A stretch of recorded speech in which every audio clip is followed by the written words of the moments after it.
అంతటి దివ్యమైన స్వరూపం, అంతటి శక్తిమంతమైన స్వరూపం. ఆ రాజరాజేశ్వరి దేవినే అపరాజితాదేవి అని కూడా పిలుస్తారు.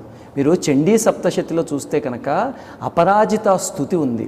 అసలు అపరాజిత స్తోత్రం కానీ నేర్చుకుని రోజు చదవగలిగితే జీవితంలో పరాజయం అనేది ఉండదు, అన్నీ విజయాలే. అందుకే విజయదశమి రోజు కనిపించే స్వరూపమే అపరాజిత స్వరూపం.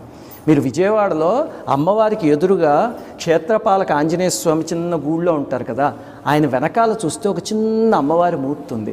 ఆ స్వరూపమే అపరాజితాదేవి అని పిలుస్తూ ఉంటారు. అందులో మనం తెలియకుండా దండం పెట్టి పసుపు కుంకుమ పెడుతూ ఉంటాం, కానీ ఆ తల్లి అపరాజితాదేవి అని తెలుసుకుని దండం పెడితే ఇంకా అద్భుతమైన ఫలితం వస్తుంది.